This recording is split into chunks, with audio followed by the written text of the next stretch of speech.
Okay, dito tayo sa Padre Gorgos Street na stoplight. Yan. Tingnan niyo mga kabayan yung daming motorista dito. Yan. Yan. Nakikita niyo yung dami ng motor dito. Yan. Kala mo yung mga itik na pinalabas sa kulungan yan. Pag nakago yung stoplight, o yun, nakikita niyo mga kabayan. Dami yan, paliksaan yan. Yan, traffic na, puno na. Ganyan yung dito sa Manila mga kabayan, kailangan may service ka talaga. Mahirap talaga mag-commute dito mga kabayan.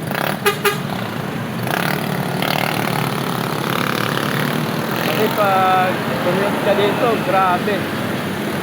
Abutin ka ng mga 2 oras sa biyahe. Sobrang traffic. Tingnan nyo yung mga motorista. Yan.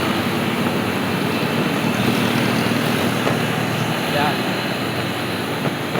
Kahit mga mayayaman na ngayon kasi, nagmumotor na kasi pag nakakotse ka, grabe pa rin yung traffic.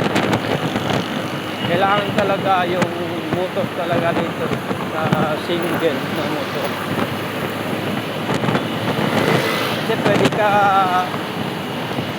sumingit pag traffic. Ganyan yan.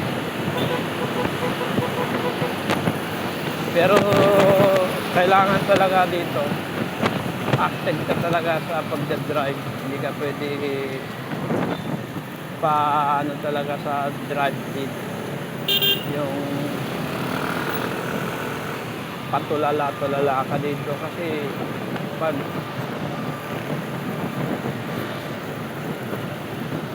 medyo maano yung pagdadrive mo dito, bubusinahan ka ng nasa ulyahan mo eh. Dahil mo talaga yung iniingatan dito mga kabayan.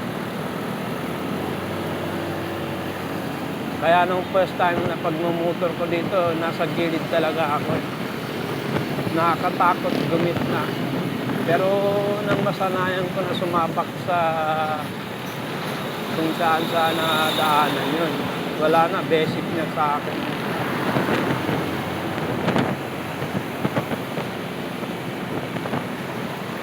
Pero hindi ka na pwede ng pagdadrive dito. Yung tawag nila kamoting driver ka talaga. Madali ka madisgrasya dito mga kabayan. Yun, malinis talaga yung video natin mga kabayan. Clear na clear.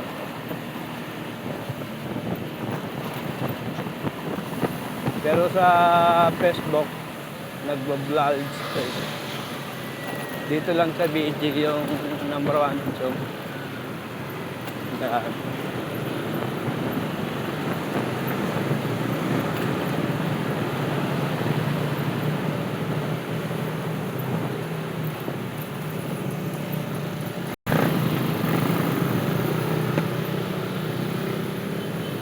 Okay.